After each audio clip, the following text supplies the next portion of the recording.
Chosen One, I need you to stop whatever's happening around you right now. Not in a second. Not after you finish that thought. Right now. What I am handing you today is not spiritual content designed to make you feel better for 20 minutes before the feeling disappears into the noise of everything else. This is a documented account. A report of something that already happened in your life while you were sleeping, while you were suffering, while you were completely convinced that nobody in the entire universe was paying attention to what you were going through. This message reached you because there is something in your spiritual record that most people around you will never carry. And the being that was sent to destroy you discovered what that was before you did. I know you have heard things about spiritual warfare before, about divine protection, about the enemy being defeated. But what I have for you today is different from anything you have ever heard on this subject. Because today I am not going to talk about the enemy being defeated. I am going to talk about the enemy apologizing. And when you understand what caused that moment, when you know exactly what you did that generated a response that had never happened before in the entire history of creation, you will never look at your own story the same way again. Subscribe to this channel right now and turn on every single notification because what I'm about to show you does not exist anywhere else. If you are already subscribed, I see you. Genuinely. The fact that you keep showing up here says something about who you are that I will prove before this video ends. Write 777 in the comments right now if you have ever felt that the opposition in your life was too specific to be random, too coordinated to be coincidence, as if something had been studying your weak points before deciding exactly when and how to use them. Stay until the very end because the heaviest part of this revelation is not at the beginning. It is waiting for you at the finish line at the exact moment when everything you have lived through finally makes sense in a way it never has before. Now I need to tell you something about the way darkness actually operates that most people never learn with enough precision to change how they move through life. There is a hierarchy in the spiritual realm that is not metaphor and is not poetic language from ancient times. It is real, structured, documented in scripture with a specificity that most casual readings skip over without stopping to absorb. Paul wrote about it in Ephesians chapter 6 verse 12 with a precision that should make you pause every time you read it. He did not say the enemy. He listed categories, principalities, powers, the rulers of the darkness of this age, spiritual hosts of wickedness in the heavenly places, levels, functions, specific roles within an organized structure. And within that structure there are beings assigned to very specific operations, not generic agents of destruction moving randomly. Specialists, entities designated for particular functions with particular targets. There are those who specialize in mental confusion, those who operate specifically over relationships, those assigned to financial patterns, those working on physical health, and then there are those assigned to purpose, whose entire function is keeping the chosen one so occupied surviving that they never arrive at actually living. When an assignment is given in that system, it is permanent. They do not transfer. They do not get reassigned mid-operation. They are allocated once and they work that assignment until the operation ends or the target is removed from the path. You had one assigned to you. Not recently, since before you had the language to understand what was happening. And now I need to show you why this matters specifically for your life. Because what happened to the being assigned against you has no precedent in any operational record I have seen documented. It apologized, not voluntarily, not out of any change of character, out of spiritual obligation. Because what you did made the continuation of the operation impossible. Because every attack it launched against you did not just fail. Every attack that failed became fuel for exactly what it was trying to prevent. And when a being in that system realizes that every action it takes is producing the opposite of what it was assigned to produce, when it recognizes that it is literally building what it came to destroy, it faces what the system calls mission collapse. And mission collapse requires formal acknowledgement of defeat. That acknowledgement has the weight of an involuntary confession. But before I show you exactly what you did to cause this, I need to take you back to where this started. Because the root of this story does not begin with the attack. It begins much earlier than that. There is a scene in the book of Job that most people are familiar with, but very few understand with the depth it deserves. In the first chapter, the adversary is standing before God, not hiding, not infiltrated, present in an assembly before the throne with authorization to be there. And God, who knows all things, who sees every movement before it happens, asks a question that sounds strange coming from someone who knows everything. Where have you come from? And the answer is, from going to and fro on the earth and from walking back and forth on it. Going to and fro. Walking back and forth. Observing. Studying. Gathering information before acting. This is not the image of an enemy that attacks randomly. This is the image of a being that collects intelligence before making a move. That identifies what has value before attempting to acquire it. And then God does something that theology has never fully resolved, with a completely satisfying explanation. He mentions Job, without being asked, without waiting for the adversary to bring it up. God introduces Job into the conversation. Have you considered my servant Job? There is no one like him on the earth. Why would God do this? Because God already knew what was about to happen. He knew Job had arrived at a level of spiritual development that could only be verified through fire. He knew that what was inside Job needed to be proven, not to God who already knew, but to Job himself who did not yet fully know. And the only way to prove it was to allow the attack. If you let this land, it should change everything about how you interpret your own seasons of difficulty. What came against Job was not a failure of divine protection. It was divine protection operating at a level higher than Job could see at the time. Because at the end of the book, after everything Job lost and after everything Job recovered double, there is a verse that most readings do not emphasize enough. God instructs Job's friends to go to Job and ask him to intercede for them, to pray for them, to be the intermediary of their restoration. The man who suffered most became the intercessor for those who watched the suffering without understanding it. That is what happens when the attack fails to destroy. The target becomes the instrument of restoration for those who either attacked or stood by without intervening. Now I need to ask you something directly.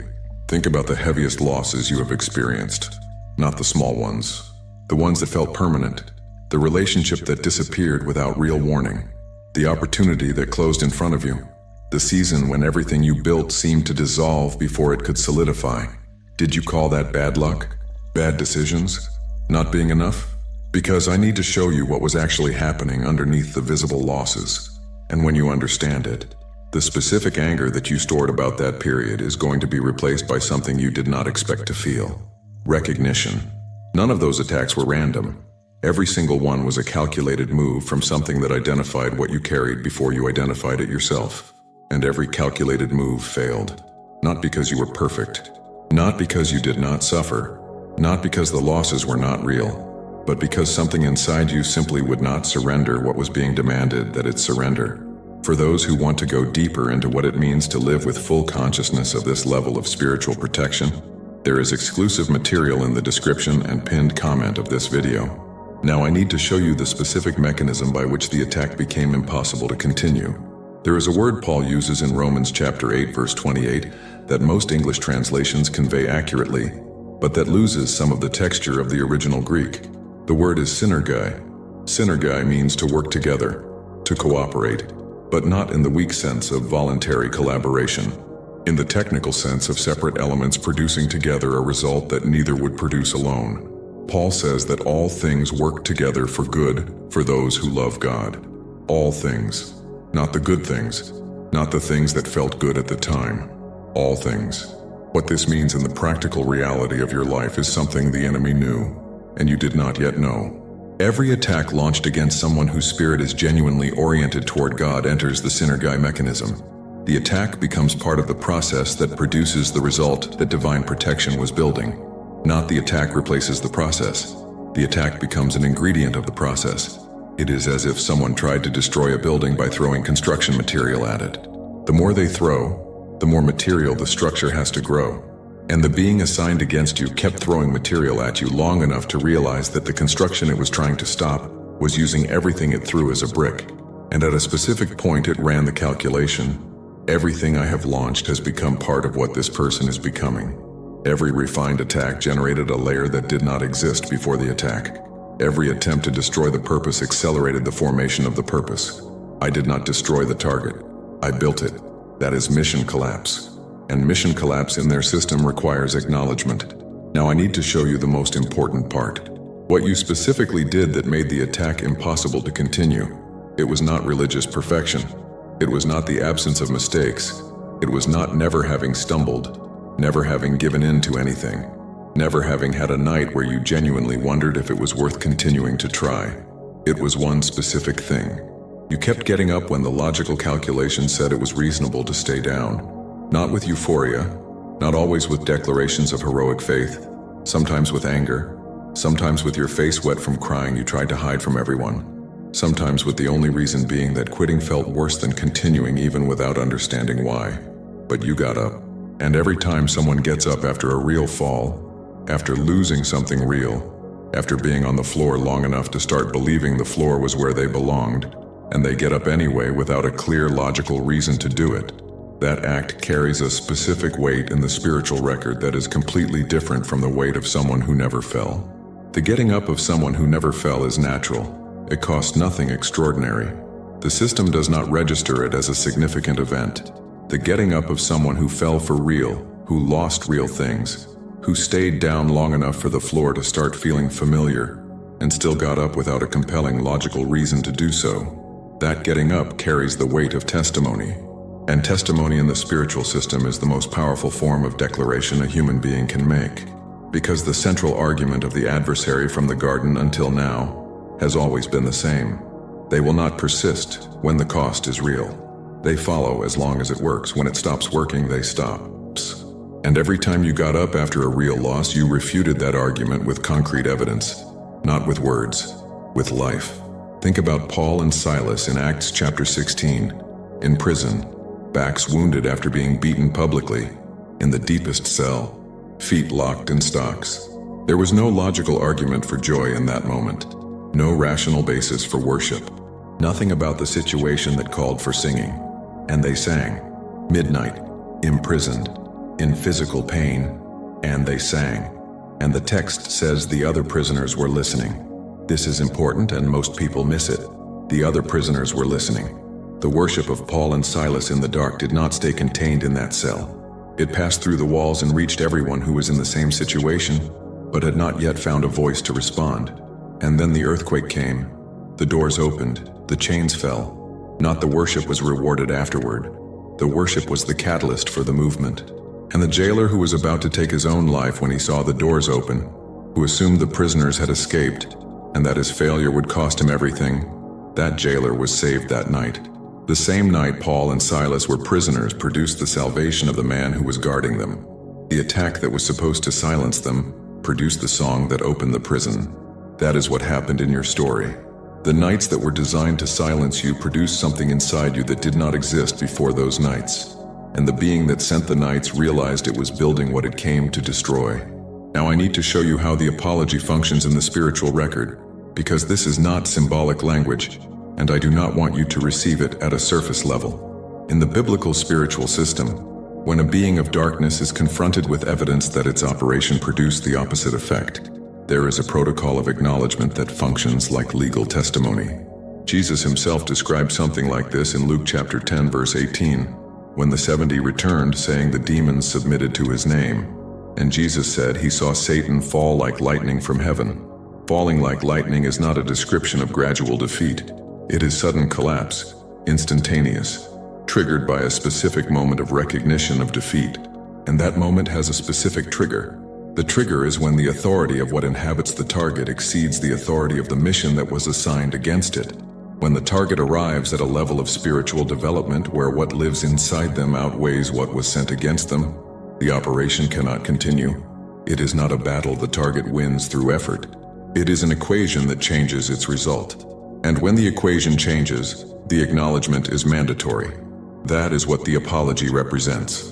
Not that the being genuinely felt remorse, not that it had a change of character, but that the acknowledgement of defeat in the spiritual record carries the same legal function as a confession, and a recorded confession carries weight in the celestial court. This means that what was launched against you was formally documented, and documented as failure, and failure documented in the spiritual record has consequence for the entire operation that was assigned against you. The operation was closed, not paused, closed. And the closing of an operation releases what was being blocked while the operation was active. Now I need to show you the concrete evidence that this process is already active in your life.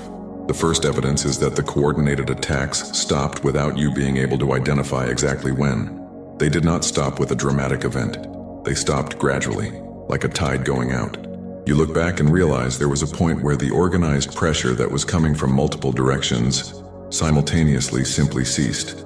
Things are still challenging, but they lost that specific quality of being pushed from every side at once. That was not coincidence. That was the closure of the operation being experienced in the natural. The second evidence is the specific clarity that arrived about situations that had been confusing for a long time. Not clarity as the result of more information. Clarity as the result of noise being removed. As if the static that was preventing the signal from coming through clearly simply stopped. You have made some recent decisions with a sharpness you did not have in those same areas for years. As if a fog lifted and you could see the path that was always there, but that you could not distinguish through the interference. That was not luck. That was the interference field being deactivated. The third evidence is that connections that should have disappeared over time either returned or were established with people who carried exactly what you needed at the precise moment you needed it. Not casual, surgical. People appearing at the right moment with the right word or the right resource or simply the right presence. That is what moves when the blockage is removed. The connections that were held back by the interference field begin to flow at the timing they were always meant to flow. The fourth evidence is the feeling that you no longer have to fight the same way. Not that there is no more resistance, but that the quality of the resistance changed. Before it felt like fighting against an organized current, like swimming against a tide that never got tired. Now it is different. The resistance that exists is natural, the kind that exists on any path worth taking, not the kind that seemed to be generated specifically to exhaust you before you could arrive. That is the difference between walking in a normal space and walking in a space where someone was pushing against you constantly. You only realize you were being pushed when the pushing stops. The fifth evidence is what you are feeling right now as you hear this. Not intellectually, something deeper than the intellect. The part of you that recognizes before it processes, that confirms before it analyzes, that says yes while the mind is still evaluating. That is your spirit recognizing the description of your own experience. And the recognition you are feeling right now is itself one of the strongest confirmations that what I described is real in your history. Now I need to tell you what was released. Because the closing of a dark operation is not only relief from pressure, it is an active release. Think of a dam. While the dam was standing, water accumulated behind it. The pressure grew, the volume grew, but the movement stopped. When the dam is removed, everything that was held back begins to flow with force proportional to how long it was contained, not gradually. With the accumulated force of the entire period of containment, the first thing that moves is the restoration of what was taken. Joel chapter 2 verse 25 is one of the most direct declarations in all of Scripture about this principle. God says He will restore the years that the locust has eaten, not restore something equivalent to the lost years, restore the years themselves. As if the time that was consumed by the attack can be returned in the form of acceleration proportional to what was stolen. What would have taken years happens in months. What would have taken months happens in weeks. Not because God changes the laws of time, because the speed of provision adjusts to the period of the delay. The second thing that moves is authority of voice. People who have been under coordinated spiritual attack frequently develop a pattern of silence that is not humility. It is suppression. They learned that speaking brings consequences, that standing out is dangerous, that the less you expose yourself, the less surface you offer to be attacked. With the closing of the operation, that pattern begins to dissolve. Not overnight, but progressively you will notice that the desire to say what you see, to share what you learned in the battles, to use the perspective that only exists in someone who went through what you went through, will grow in a way you can no longer completely contain. That is not arrogance growing. That is authority being released. And the authority of someone who was attacked and survived carries a specific quality. Because it is not only theoretical knowledge about spiritual warfare, it is living testimony. And living testimony carries a weight that theory will never have. The third thing that moves is your impact on those who are still in the middle of the fire. That is what happened with Job. After his restoration, he became the intercessor of those who judged him during his loss. The attack that was supposed to isolate him produced the instrument of restoration for those who witnessed without understanding. You have people around you who are in the middle of battles you already walked through, who are at that point where they cannot yet see the other side, who are in the dark believing the dark is their permanent state. Your presence at the point where you are now on the other side of the operation, with the perspective of someone who saw the complete process, is exactly what those people need. Not theoretical advice, living evidence. Someone who was there and is here. Now I need to warn you about something that may happen in the coming weeks. When an operation is closed and the release begins, there is a specific testing period that is no longer coordinated attack but that resembles it on the surface. The enemy does not accept the loss without attempting to verify whether the defeat is permanent, not with a new operation.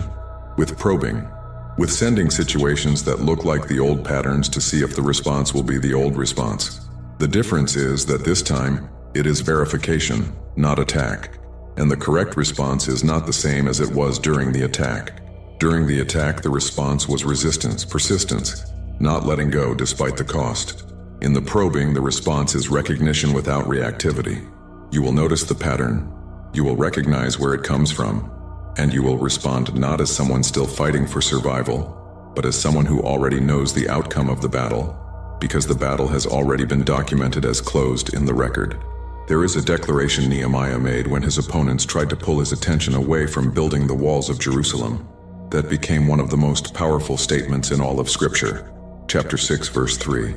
The enemies sent a message requesting a meeting, requesting dialogue, requesting that he come down from the work to address the outstanding issues. And he responded with words that define the positioning of someone who already knows what they are building. I am doing a great work so that I cannot come down. Not defense, not argument, not an explanation of why he could not attend. A declaration of mission followed by a question that did not expect an answer. Why should the work stop while I leave it and come down to you? That is your response to anything that tries to use the language of urgency to pull you down from what you are building right now. You are doing a great work. You do not need to come down and justify that to anything that arrives disguised as an emergency. For those who want to understand more deeply how to operate with full consciousness inside this new season that has been opened, there is exclusive material in the description and pinned comment. It costs less than a pizza and comes with a complete audiobook and a 5-minute meditation guide as a bonus. Let me close by telling you what is written in your file now, not what was written before. What is written now? First new entry, suppression operation closed due to complete mission failure. This record is rare, not because operations rarely close, but because the way this one closed, through collapse of effectiveness and not through deviation of the target, is one of the most specific records a spiritual file can carry. The being assigned against you did not leave because you escaped. It left because you became what it was trying to prevent. And there is no operation designed against something that has already become the result the operation was trying to block. Second new entry, authority over the pattern the attack tried to reinforce. This is what happens when you survive what was supposed to destroy you through a specific way. You do not only escape the pattern, you receive authority over the pattern. The capacity to identify, name, and intercede for others in the same pattern because you were there and you carry the map of the way out in your body. Third new entry, testimony of persistence under maximum pressure recorded.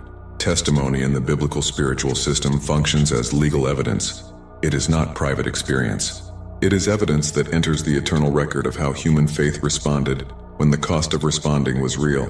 What you lived will not disappear when the chapter turns.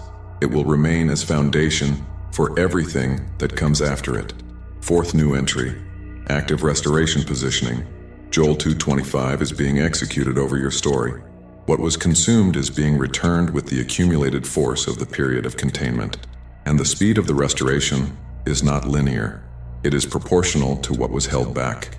You are going to notice in the coming days and weeks that certain things move with a speed that does not correspond to how long they would normally take. Not because you're lucky, because the dam was removed. Now let me tell you one final thing about the apology. In the spiritual record, when a being of darkness is forced to formally acknowledge defeat before a human target, that acknowledgement does not only go into the target's file, it goes into the record of everyone that being has ever attempted to attack with the same strategies, because the acknowledgement establishes precedent, and precedent in the spiritual system has a protective function over those who will still face the same kind of attack. This means what you went through by going through it was not only about you, it was about everyone who will still face what you faced. And when you spoke about this experience, when you named what happened, when you put into words the process you lived, You created testimony that carries legal value in the record that protects the next person. You were not only the target, you were the witness. And a witness with real experience is the most powerful voice that exists in the celestial court.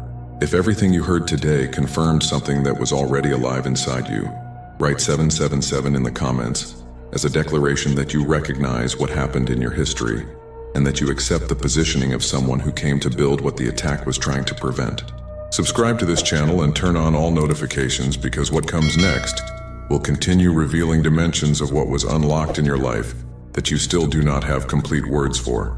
Share this video with someone you know is still in the middle of the fire without being able to see what the fire is producing.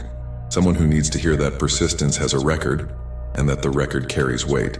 Before you go, click on the video appearing on your screen right now, because what I show you there is the next dimension of what gets unlocked after an operation closes, and how you operate with full consciousness in the space that was opened. Together, we are stronger.